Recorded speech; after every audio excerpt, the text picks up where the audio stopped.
I do have a regret in this scene. The one thing that I think gave it away for more people than I wanted to give away the fun of the secret was...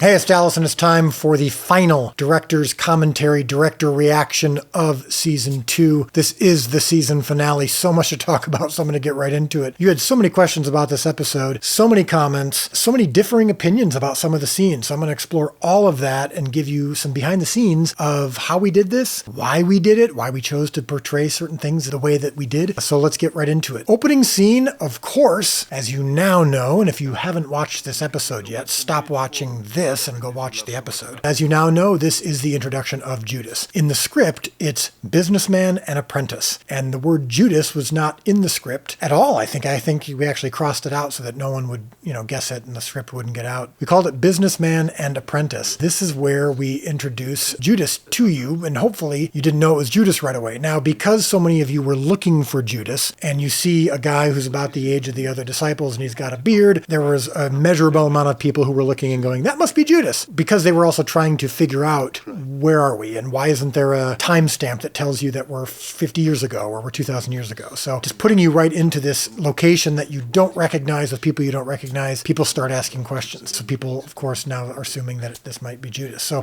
this is a scene that I really loved, and it also features an actor that, here's a little known bit of trivia about The Chosen. The Chosen actually was birthed in many ways at my church in Chicago years ago when I would do short films for our Good Friday services. And one year we were doing vignettes, these little short vignettes about the time between Jesus' death and his resurrection. And so we were exploring scenes with the disciples and how they were in hiding. And we cast Josh Zagrin, who plays the businessman in this scene, we cast him as Peter. So he was the first Peter before Shahar Isaac was Peter. He gave a fantastic portrayal, and I always loved his performance, and I loved him as a person, and so got an opportunity to work with him again playing the businessman. He's got such charisma. Coming out of the opening credits, we have the scene with the disciples and their morning routine, and the tension is really starting to build even more. You're seeing them tired, you're seeing them confused, you're seeing them start sniping at each other, dealing with newcomers to the group. Simon Z is now,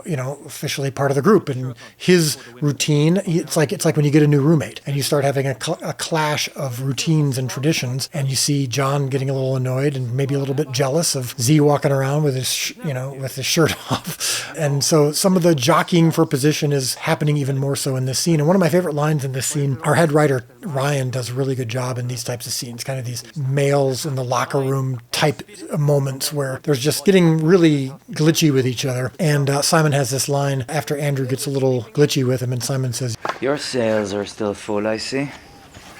I don't know why. I just love that line. I think it's like the first century version of you got up on the wrong side of the bed. I just wanted to point that out, that I just really like that line. And so these are the kinds of scenes that we really spend a lot of time on, making sure that you're getting to know who these people are and that you're getting to know what the conflict is about and what they're thinking about and why they're arguing with each other. It's an underrated scene. It's not the kind of scene that you might even remember. Even as you're watching this right now, you might go, oh, I didn't even remember that scene. But it is a large contributor to the character journeys that each of them are on. And we take a lot of time, and this is, if you happen to be a screenwriter or a writer of any kind or a filmmaker, it's important to remember this. We take a lot of time in these scenes when you've got like 6, 7, 8, 9 people to make sure that each one of them has an intention. Each one of them has an arc that they are on, a journey that they are going through. And so when you're writing the dialogue for those characters, it's not just random dialogue. It's, okay, does this sound like Philip? Does this sound like Thomas? Are they playing the roles that they are supposed to be playing in the group? And therefore, is the tension raw and real and motivated by how they would actually be? It's not just tension for the sake of it. Then you've got Mary Magdalene teaching Rhema more how to read. And with most chosen scenes, what's happening in the scene isn't ultimately what the scene is really about. There's hopefully a lot of subtext. And the subtext in this scene, of course, is Mary is still wrestling with her failure. She's still not quite over it. The verse that Rhema is actually writing has some relevance to what Mary is going through. Rhema is learning how to read, but she's also learning how to study scripture. And so there's lots of layers going on in this scene, and we try to do that. Tamar is in the group. So you see Tamar, and she's in the tent with Mother Mary. And they have a little exchange there, but now you're seeing that Tamar is officially part of this group. And we chose her. That wasn't part of the plan originally. I think in season 1, we weren't necessarily thinking that we would see Tamar again, but we loved this character so much and we loved what she brought to the table. And we just thought this would be an interesting part of this cast. I mean, this would be an interesting part of this group. She plays a little bit of different tune than everybody else, which I think is a good thing. We just thought after season 1, let's get her in. Let's make her one of the disciples. Now remember, there's apostles, the 12 apostles, which now by the end of this episode we've gotten all 12, but then there were dozens and dozens, even hundreds of disciples, which in many ways is referring to the students, the people who followed Jesus and wanted to learn from him. And so Tamar was one of those. And now she's part of the group, and you see her, through her eyes, an introduction of how Thomas is doing. And Thomas now is clearly taking demonstrative steps to get closer to Rhema. You see that a little bit through the newcomer's eyes. And so we like to use newcomers to kind of be the audience surrogate. And so you get to see a little bit of where Thomas is coming from because now he's talking to a newcomer. In the background, the disciples are having these intense arguments. And this is what I believe is real. I think you do see in the Gospels, you see indications that the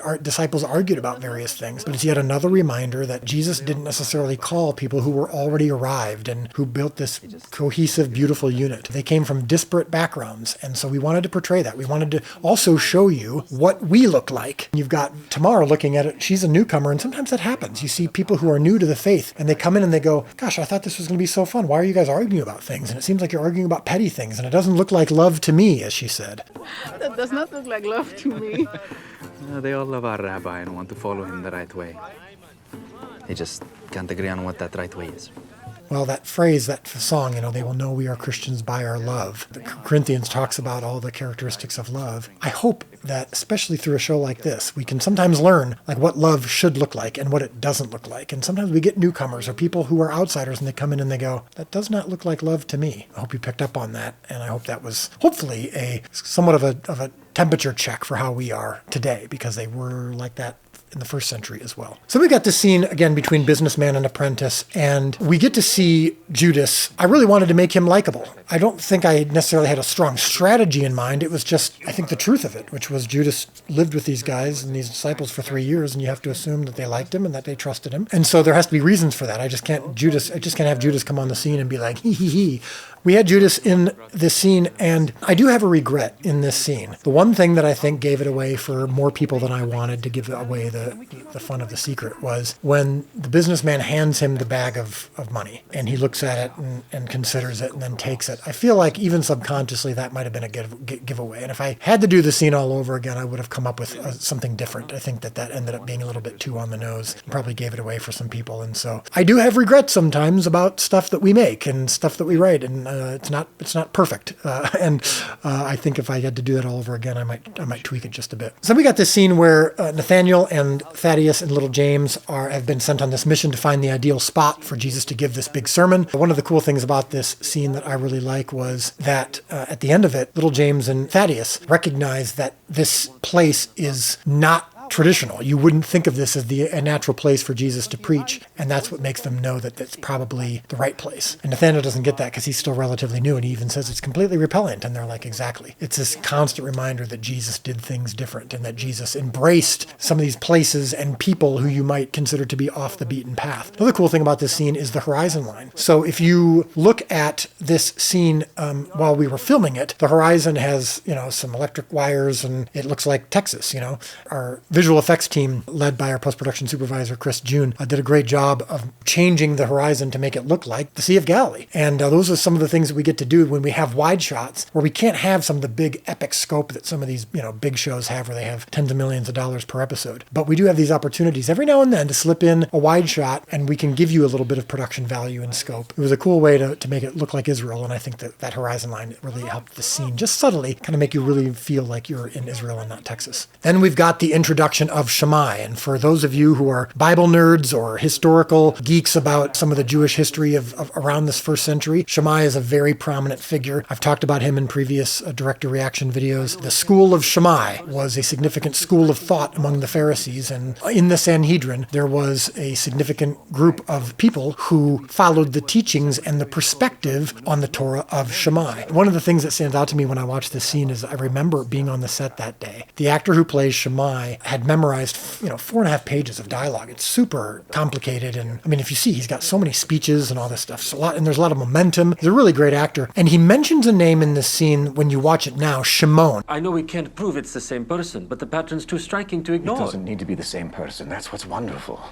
I will have Shimon dragged for this. To be fair, it was the secretary who called the charges minutia, not Shimon himself. Well, the original script had the name Gamaliel, and we just had gotten the names wrong in who was doing what. For some reason, it hadn't translated in the script to him, and so when he showed up on set that day, he was prepared to say Gamaliel. And I pulled him aside, and he says the name a few times, and I pulled him aside and I said, I am so sorry, but it's actually Shimon, not Gamaliel, so can you just switch from Gamaliel to Shimon when you say these lines? And he's like, sure, and I was apologizing, because I know that even when it's part of a huge speech and you've got everything memorized, one word, it can throw you off. And the poor gentleman, he was so brilliant, but he'd get to that part where he was supposed to say Shimon, and in his head he had memorized Gamaliel. And every time he got to it, it would trip him up. And I only say this as just a little bit behind the scenes of how this works and how difficult it can be to memorize this much dialogue while also acting, while also embodying who Shamai was and what my directions are as the director. And he just really stayed in it and overcame this struggle of trying to get this name right. And what you see in the final edit is a triumph of, in many ways, of acting, editing, the importance of just overcoming some of these things that can glitch you. And in this case, I was the cause. It was my fault. And yet he overcame it and still gave a wonderful performance. And so it's just a little bit of insider info is that we had to stop the scene 10 times because I had screwed him up. Again, it wasn't his fault. It was my fault. But it's just funny how some of those things work. And then, of course, we have the heartbeat of this whole episode. And in many ways, the heartbeat of the entire season, which is Jesus and Matthew on this mountain preparing the Sermon on the Mount. If you believe Jesus never prepared the sermon and he just never had to prepare for anything, then you didn't like episode 5 where we showed Jesus preparing for a sermon for a few seconds, then you really hated this because this is doubling down on all that. We show it even more. So there's nothing I'm going to say to make you like this part, but I will say that this digging deeper into this and showing Jesus and Matthew working out this sermon to me is one of the most beautiful moments of the entire show. It brings up a good question.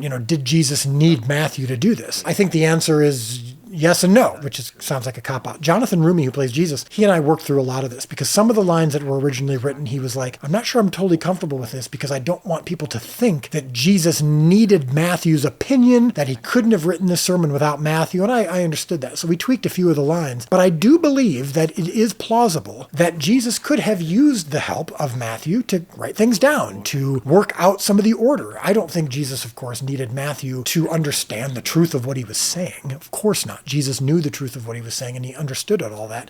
But Matthew is someone who struggles to communicate and be communicated with. So why did Jesus in our storyline have Matthew there? Well, number one, he wanted him to write it down. And Matthew is the one who has the sermon written down in the Gospels. 2, I believe that Jesus was doing a work in Matthew. I think that by involving him in this process, it was helping Matthew learn and helping Matthew understand concepts that he might not have otherwise understood. We consider it to be a moment of true grace and kindness and empathy that Jesus involved Matthew in this process. Of course, this isn't factual. I'm just saying from our perspective for the show. Would he have worked out some of the order of it with Matthew? I don't know. Maybe not, but I don't think it's implausible either. And I think it was an opportunity primarily for us. And this is the main reason we did it, is again, Matthew is our audience surrogate. We didn't want you to just watch 30 minutes of Jesus preaching a sermon, just quoting from the Gospel of Matthew. I've seen that before. It's fine. The sermon is extraordinary, of course, so it's never a bad thing to hear that sermon, but that's been done before. We wanted to have a chosen approach, and the chosen approach is to come at it from a different perspective. We thought seeing this sermon get worked out and the motivation for the sermon and what these truths were about and what they related to, we thought could be even more impactful than just having it be out of context and he just gets up and shares the sermon. One other little inside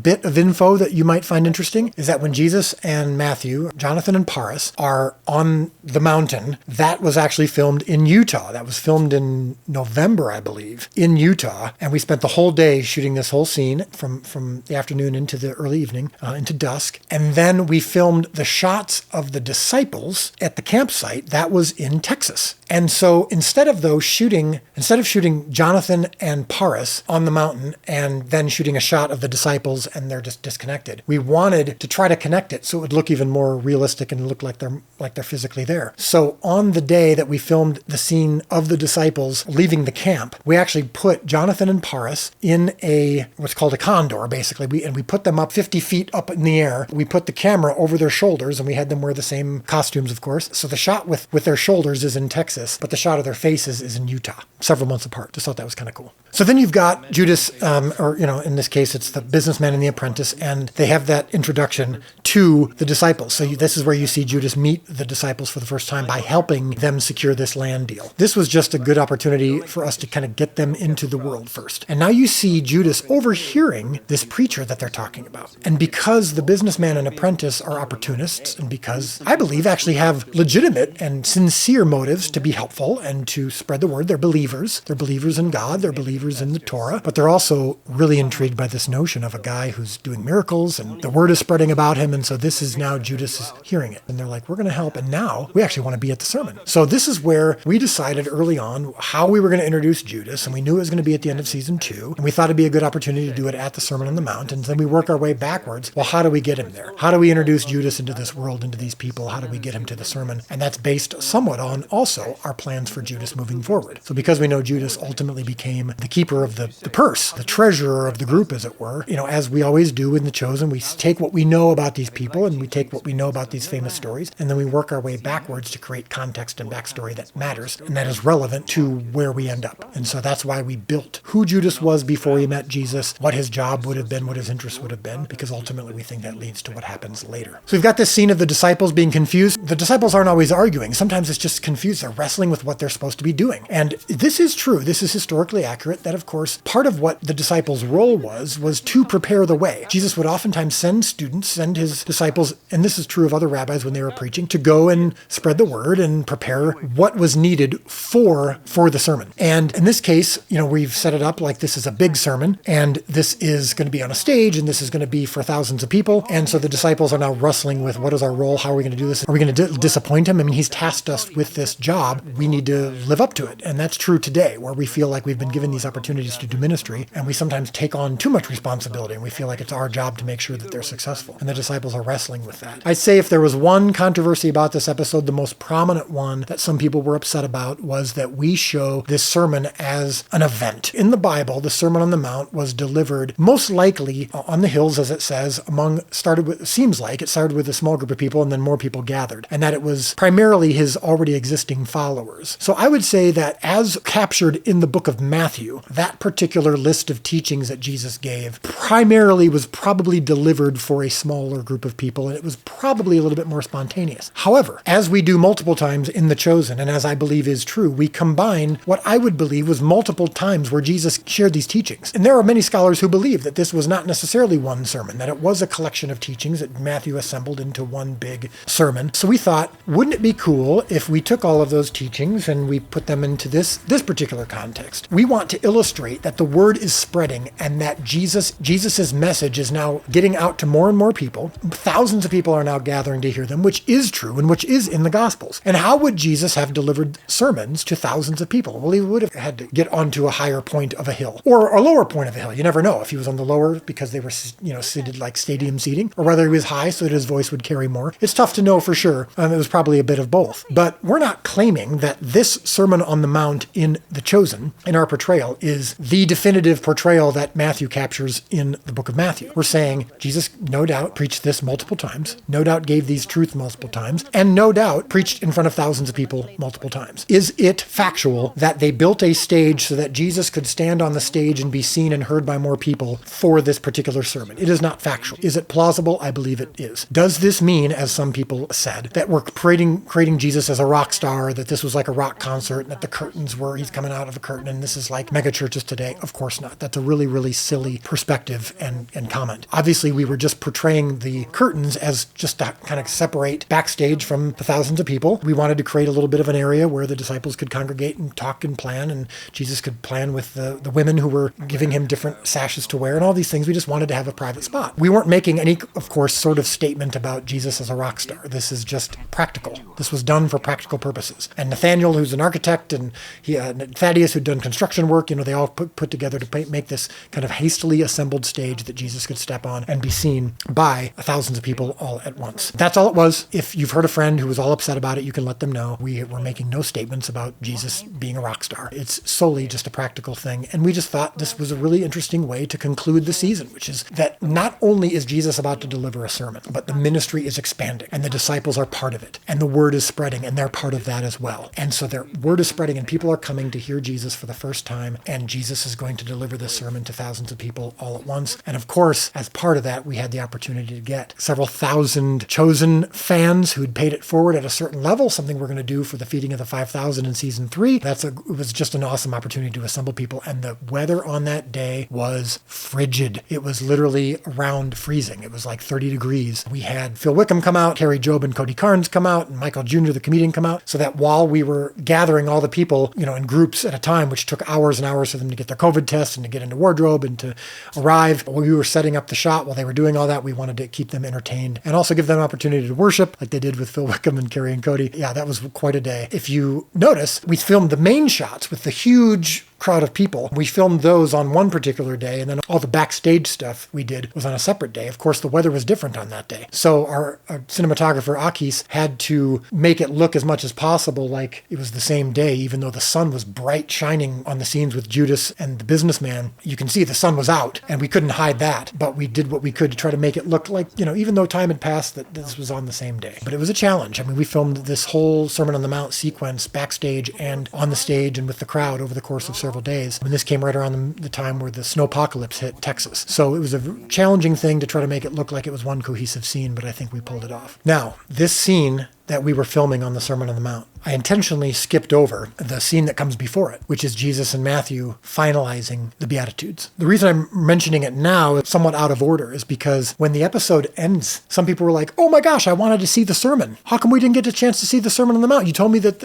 episode 8 was the Sermon on the Mount. We do show you the Sermon on the Mount, or at least the main thrust of it, which is the Beatitudes. We didn't want to, again, just have this be a 30-minute sermon of just Jesus preaching. We wanted to give you the context. We wanted to show you the why. And one of the ideas that we had was to introduce these Beatitudes as a response to something that the people around Jesus were already experiencing. Of course, these principles apply to everybody, but the chosen is meant to take you into the eyes and ears of the people who actually follow Jesus. And we believe that if you can see Jesus through the eyes of those who actually met him, you can be changed and impacted in the same way they were. And the way to do that is to connect you with their struggles, with their questions, with their burdens. And if you can do that, if we can connect you, if I can connect you with their burdens and struggles and questions, then ideally I can connect you to the solution and to the answer to those questions. I do believe we showed you the Sermon on the Mount, and there's more to come. The opening episode of season 3 will of course have a little bit more of the sermon. But for us and for the chosen, these truths and these illustrations that Jesus gave that were so impactful, we want to put you there. We want to make it real and personal and authentic and human in a way that sometimes is missed when it's on a statue or a stained glass window or just written down. We're not, of course, a replacement for Scripture, but hopefully by scenes like this, next time you go into Scripture and are reading this, there's a visual now and it comes to life, and maybe it's in color in ways that it might have been in black and white before. That's the reason why we did it that way. And so when we were planning the Sermon on the Mount, we were looking for ways to kind of introduce it in a unique way. The idea of matching the Beatitudes to the actual disciples informed some of the writing of the entire season. Some of the writing of the entire season was meant with the ending in mind. And so then when we were able to say, blessed are the meek, or blessed are the poor in spirit, or blessed are those who mourn, we had these specific moments that we could connect it to. And it's just one of my favorite parts of the whole show so far. That's the personal part of this show that we're trying to do. And the spectacle of Jesus preaching a sermon on a stage, as you saw, isn't actually the point of it. That's just a story point to illustrate just how big the ministry was getting. But ultimately, at the end of the day, we believe Jesus was always about the personal and the direct and that one-on-one connection,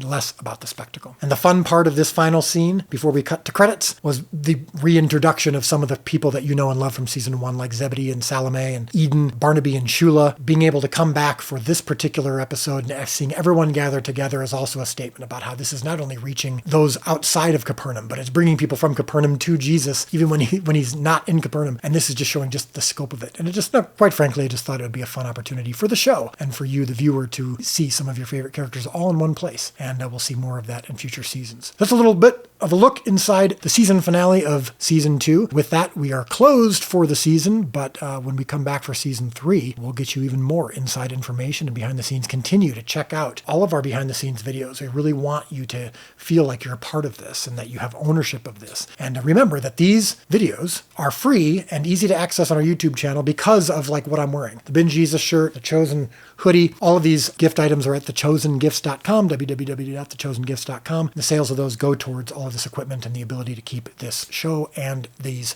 videos free for you. And also ask that you like and subscribe and comment and share. That all gets these videos in front of more eyeballs, and which also allows us to keep doing this for free. So thanks so much for that, and I will see you soon.